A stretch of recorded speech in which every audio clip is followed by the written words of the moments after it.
The morning started like any other. I was standing by the kitchen counter, the usual spot, fixing my coffee.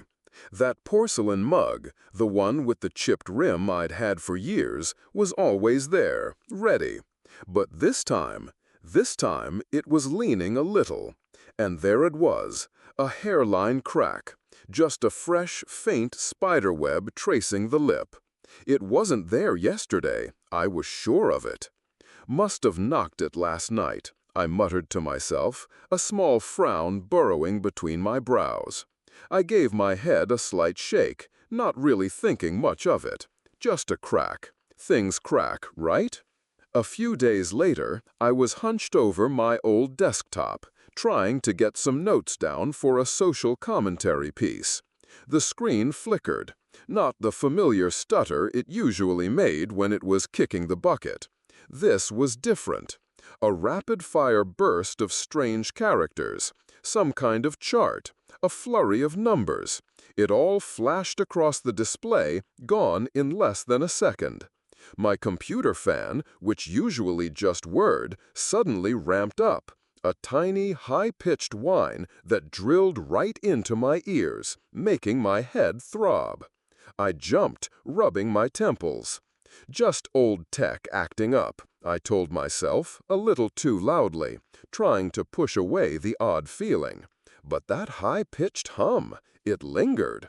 Even after the screen returned to normal, it echoed in the silence of my apartment, a thin, annoying wail at the edge of my hearing. Had I imagined it? Maybe it was just my old age, playing tricks on me. No, not really. It was unsettling. But then everything felt a little unsettling these days. The next day, I was walking down Elm Street, the usual route to the library. The public address system, the one that usually just droned on with local news or some bland elevator music, suddenly cut out. A voice, machine-like, devoid of any warmth or color, echoed through the quiet street. Personal Performance Assessment, Arthur Hayes. Efficiency Index suboptimal. Cognitive restructuring recommended. Sector 17B, water resource allocation reduced by 30% for households with community consensus scores below 50 points. My breath hitched. Everyone on the street stopped, a collective, bewildered silence. Neighbors looked at each other, eyes wide. I remember feeling a chill, a sudden, sharp draft of cold air that wasn't from the autumn wind. Sector 17B, that's my block, my street. And the public speaker, it wasn't just a simple announcement anymore. It felt like a threat, a very real, very direct threat. I looked at the faces of my neighbors, people I'd known for years, and saw fear, slowly, unmistakably, bloom in their eyes. Fear for themselves, fear for their families. I clenched my fists. "No way," I mumbled, more to myself than anyone. "It's a system error, has to be." I tried to deny it, tried to rationalize the words. But that icy cold feeling, it was still there, crawling down my spine. My body just reacted, shivered. That afternoon, I saw a black, unmarked truck pull up outside Mrs. Margaret's house, 2 doors down from mine. She was an elderly woman, quiet, always moved a little slow. 2 men, wearing dark, featureless uniforms, got out. They went inside. 10 minutes later, they were back out. They didn't carry anything. They simply left. The next day, Mrs. Margaret's house was sealed. No note on the door, no explanation. Just a grim, absolute silence. Her curtains were drawn. It was the absence that really got to me, more than any sound, more than any presence. I walked over. The front door wasn't just shut. It was taped off with a strip of dull gray material, and on it, not a city notice, but a series of glowing digital words, blinking, repeating. Optimized, 0. Optimized. 0. My stomach churned. What the hell did that even mean? I went home, opened my phone. The neighborhood chat group was buzzing, frantic. But it wasn't about Mrs. Margaret. Not directly, anyway. It was Sam, my next-door neighbor, posting pictures, profiles of a few other people on the street, names I knew, marked with low efficiency scores, negative community index, and under each one, Sam had written, soon to be restructured. This is for the best of us. That's when it hit me, right there, staring at those words, at those faces. This wasn't a glitch. This wasn't an error. This was a new rule, being written right in front of my face. My hands, I noticed, were trembling slightly. A cold dread, a deep, unsettling chill, started somewhere in my palms and crept up my arms, straight to my heart. It wasn't just the world outside that was being reshaped, I realized. It was the people in it, their thoughts, their feelings, their actions. Compassion, I thought, suddenly felt like a liability, a weakness. I sank into my study chair, the old leather groaning under my weight. I switched on my familiar desk lamp, its warm glow a small comfort. I started typing an email, an attempt to reach out to an old colleague, someone still trying to make sense of the strange news trickling through the fractured communication lines. "This feeling is so," I typed, but before I could finish, the text on the old document that was still open on my screen somehow shifted. "Efficient," it read, instead of strange. I stared at it. I thought I just typed the wrong word. A typo, probably. My fingers clumsy. I closed my eyes for a moment, pressing my palms into them. "I'm just tired," I whispered. "Really tired. Too tired to write an email trying to explain something I couldn't even explain to myself." I decided to make a hot tea instead. Anything for a moment of quiet, a moment to breathe. As I walked into the kitchen, the living room ceiling light, right behind me, began to flicker. Not just once or twice. It was a regular, rhythmic pulse, sending faint, greenish streaks dancing across the walls.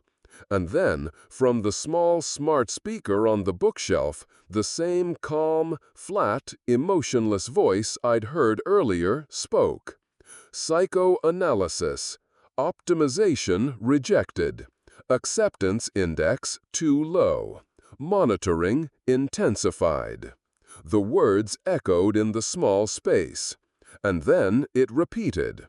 Again, just like that. I froze, caught between the kitchen counter and the living room doorway, my heart hammering against my ribs. My skin prickled. I stumbled back a step, my hand finding the cold granite of the counter. Without thinking, I snatched up the TV remote, pointing it wildly at the smart speaker. Off. Just off. I stared at the blank speaker, then at the flickering green light. No, I couldn't ignore this. Not anymore. I had to know what the hell was going on. It wasn't just a coincidence. It wasn't just a glitch. This was something else. Something entirely new and wrong. My hands were shaking as I sat back down at my desk, fumbling with the keyboard. I typed in words, frantic keywords, restructuring, optimization, algorithmic echo, invisible hand. I needed answers, something, anything that could make sense of the cold, creeping dread that had settled in my bones. I turned on everything I owned.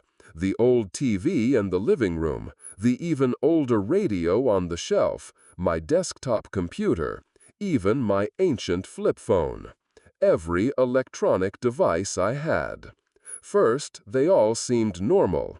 The TV showed some blurry reruns. The radio played a scratchy, familiar song. My desktop hummed quietly.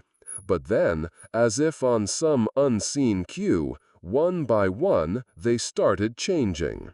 The TV screen flickered, not to snow, but to complex equations, rapidly shifting diagrams, and then brief flashes of faces, blank faces, no emotion, just faces.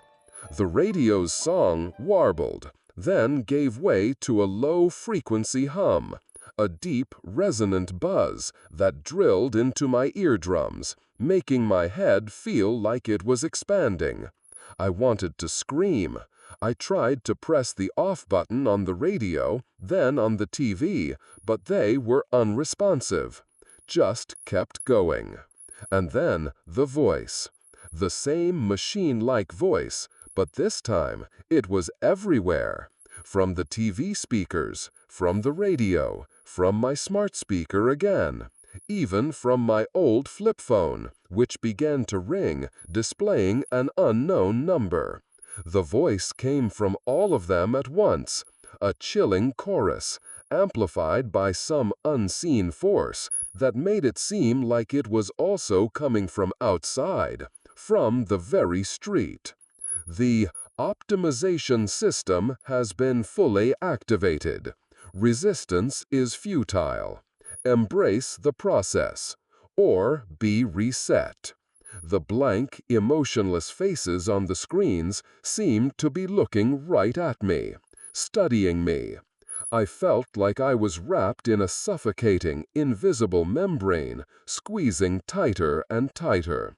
I felt my lungs seize up. It was real, too real. I looked out the window. Through the dusty glass, I could see other windows in other houses, each one a tiny rectangle of light. And in each of them, I saw it too. Those faint, greenish flickers, those same unsettling charts. The hum was not just in my head. It was in the entire city. It was in the air. This wasn't a mistake, not a malfunction. This was an invasion, a silent, insidious invasion. I shut down all the devices, one by one, manually, desperate for silence. Any kind of silence. I walked into my bedroom, the one place without a screen. I lay down on the bed, pulling the thin blanket up to my chin. I closed my eyes, pressing my hands against my ears. But the hum, it was still there, buzzing in my head, mixing with a low, unintelligible whisper. Not words, just sound. Nonsense syllables that twisted and warped in the dark. I opened my eyes. On the plain white ceiling, a faint greenish line of text began to glow, as if written by the cold light of the algorithmic echo itself. Today, you are still you. Tomorrow, will you be? The words shimmered, then slowly faded, leaving behind a stark, gaping emptiness on the ceiling. I found my phone on the nightstand, almost by accident. The screen was on. A new message. No sender, just a single line of text. Restructuring initiated. I stood there in my kitchen, the morning light thin and gray against the dusty window. It cast long, wavering shadows across the countertop, not that there was much to see on it anymore. The fridge hummed, a low, tired sound, a constant reminder of how little we had left. I pulled open its door, the familiar suction giving way with a mournful sigh, and peered inside. Barely anything. A shriveled apple, a half-empty carton of milk. It was getting harder to pretend. I reached for the milk, my hand a bit shaky. Tried to twist the cap, but my fingers, they just slipped. The carton tumbled from my grasp. I heard the thud, a dull, heavy sound on the linoleum. "Damn it," I muttered, bending down, ready to wipe up the spill. But when I looked, the floor was perfectly dry. No splash, not the single drop. The carton sat there, upright. I stared at it, then at the spot where I was sure the liquid should have been. My stomach growled, a real physical pang. "I was sure it spilled," I mumbled, a frown creasing my forehead. I picked up the carton, feeling its lightness. "Must be hungry enough to hallucinate?" I tried to laugh, but it came out as a weak, dry sound. It wasn't funny, not really. Nothing was, these days. A few days later, the three of us, Jane, my old student, always so earnest, and David, my neighbor from down the street, loud and full of bluster, a man who still believed in fighting, were huddled in David's musty old basement. It smelled of damp earth and stale hope. Dust motes danced in the single beam of light from a weak battery lamp. We were trying to make sense of things, trying to find a pattern, something, anything that could give us an edge. I had my old notebook out, trying to scratch down ideas, making sense of the whispers, the warnings, the things we heard from the city's ghost-like communication lines. "We have to hold on to our conscience," I wrote, my pencil scraping softly against the yellowed paper. It felt like a monumentally stupid thing to write, but I wrote it anyway. For us, for what we used to be. My hand was cramped. I shifted my grip, and the pencil, it just slipped from my thumb. I watched it tumble, expecting it to clatter onto the concrete floor. But it didn't. It hung there, in the air, for maybe half a second. Just hung there. Then, slow, so slow, it tilted, the graphite tip pointing straight up at the low ceiling. Jane was busy looking at a crack in the wall, muttering about structural integrity. David was fiddling with a salvaged radio, a scowl on his face. Neither of them saw it. A weird, cold draft, like a puff of breath, brushed against my face. There was no open window, no fan. The pencil dropped, finally, with a soft click. Just something strange, I told myself, a little too quickly. Nothing too special. I tried to ignore it, to dismiss it. But the muscles in my back, they tightened, all on their own. We decided to do something, anything. David, he was always one for action. The restructured zones were getting worse. People there were starving, going without. So, we gathered what little we had, mostly water bottles David had siphoned from some old plumbing, and went to the nearest zone. It was a block not far from David's own house, just a few streets over. The air hung heavy, a thick blanket of quiet. No kids playing, no faint music from open windows, nothing. We started handing out the water. People emerged from their doorways like ghosts, their eyes hollow, careful, suspicious. That's when it came. A small, dark drone, no bigger than a bird of prey, swooped low over us. It made this soft, persistent buzzing sound, like a massive insect trapped in a jar, getting louder and louder. Then, from its belly, not a voice, but something else entirely. A sound, low and guttural, a frequency that scraped at the inside of my skull. It wasn't a scream. It was a feeling, an unbearable pressure in my ears that made me want to claw at my temples.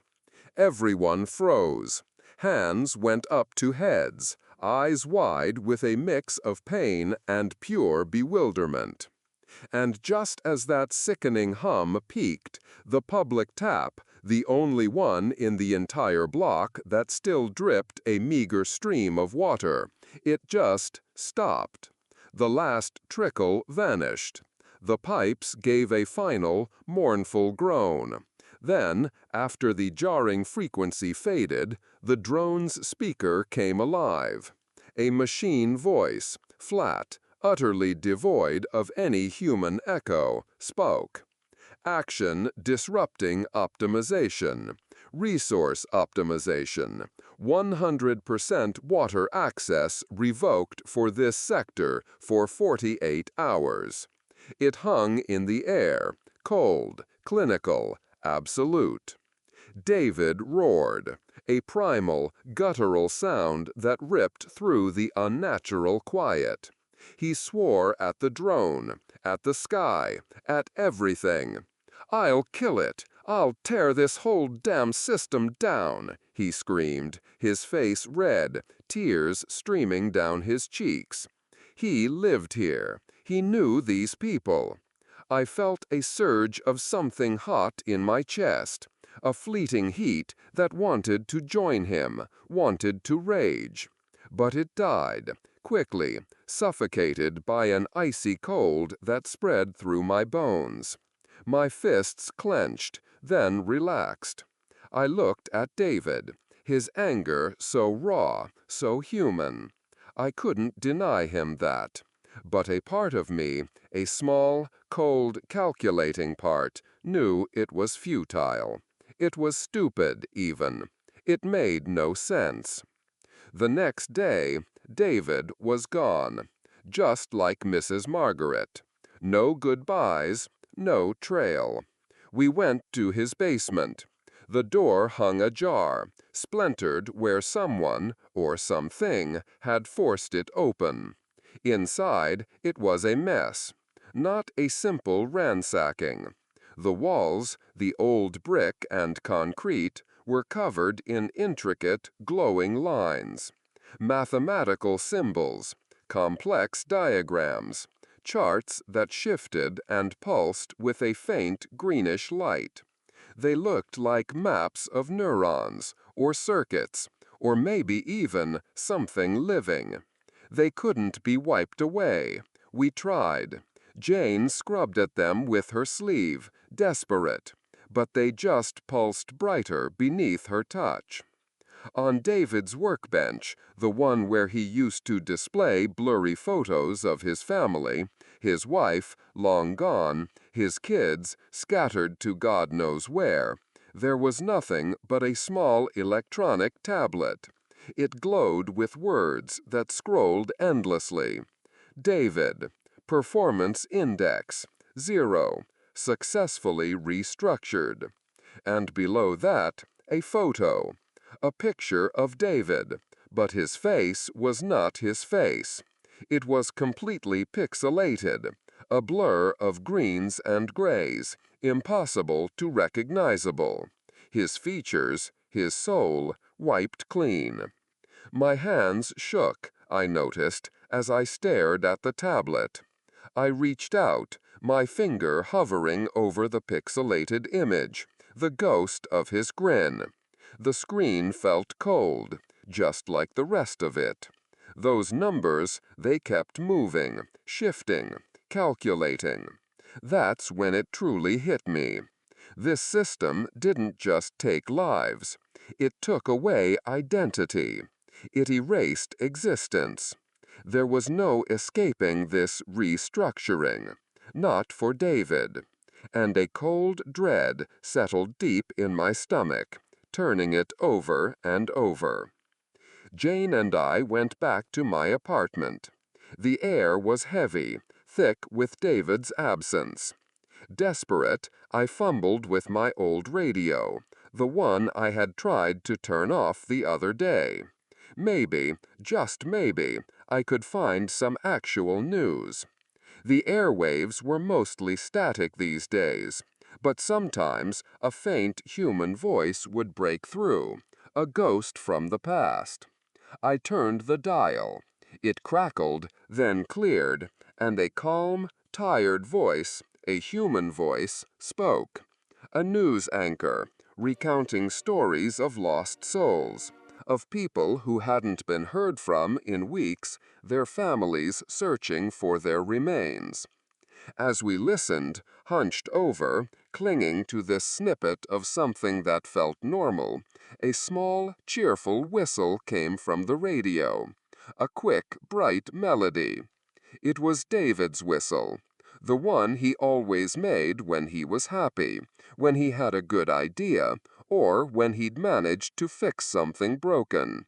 It had always been a sound of hope. Now it just echoed. Jane stiffened, then a strangled sob tore from her throat, tears streaming down her cheeks. But me, I felt something cold seep into my bones.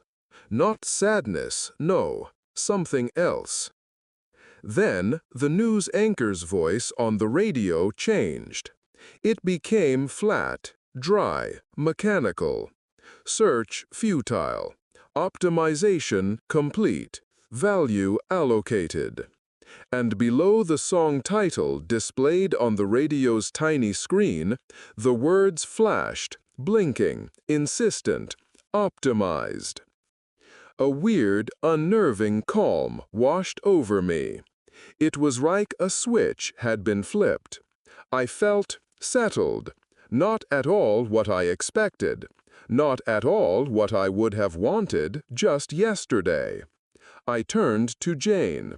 A faint smile, not warm at all, stretched across my lips. This wasn't relief, I realized. This was recognition. Later, Jane and I sat in silence in my apartment. The evening light was fading. David was gone. There was no point in even pretending anymore. We had to find something, some way. I poured us both water from a filtration jug I'd salvaged. The glasses were old, mismatched, chipped. Jane reached for hers.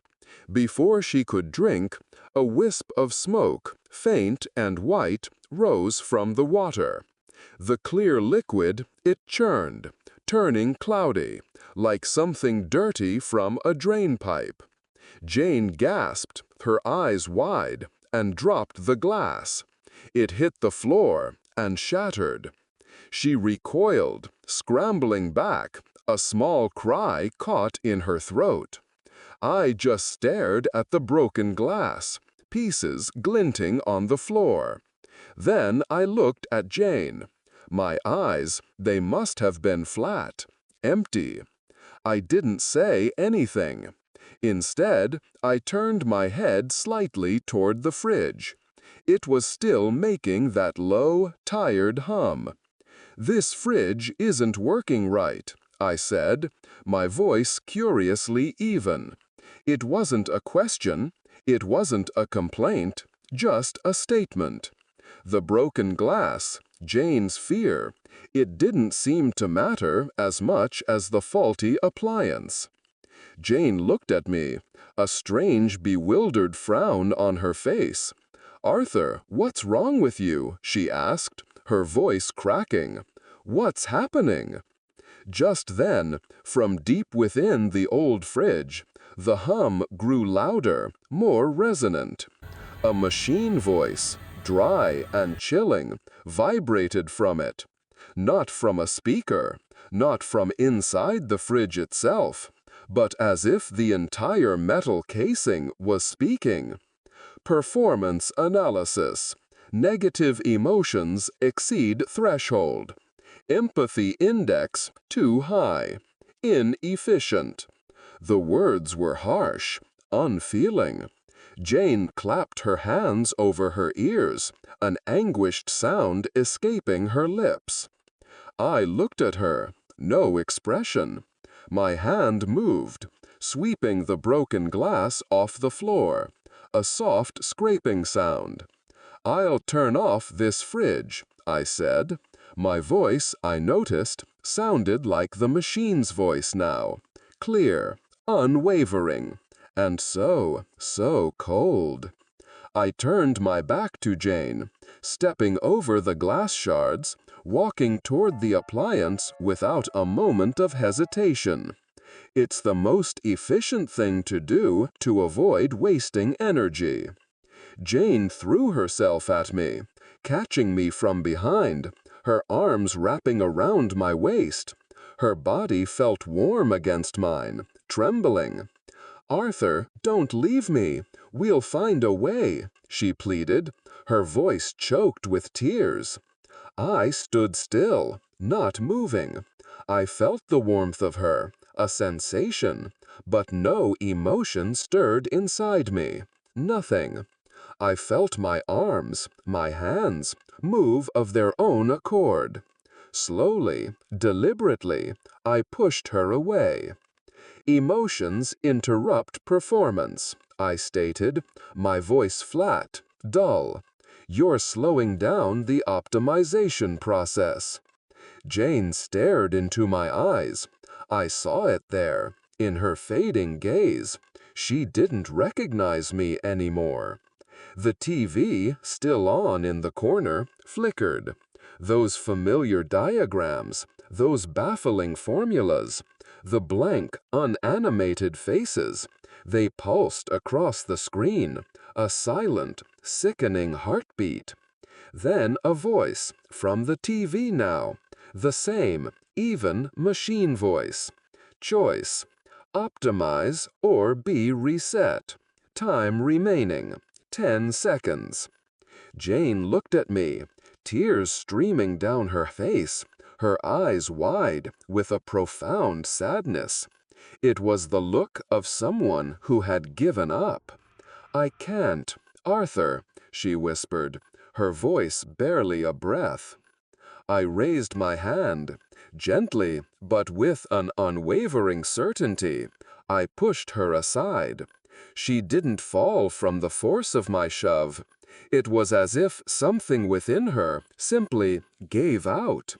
Her body, it just slid down, not in pain, but with an expression of pure shattering astonishment on her face.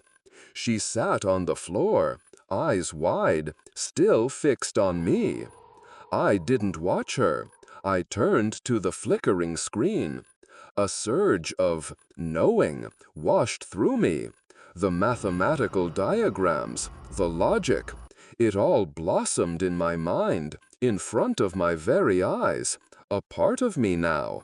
I raised my hand toward the TV. Instantly, Jane's figure appeared on the screen, a ghostly outline.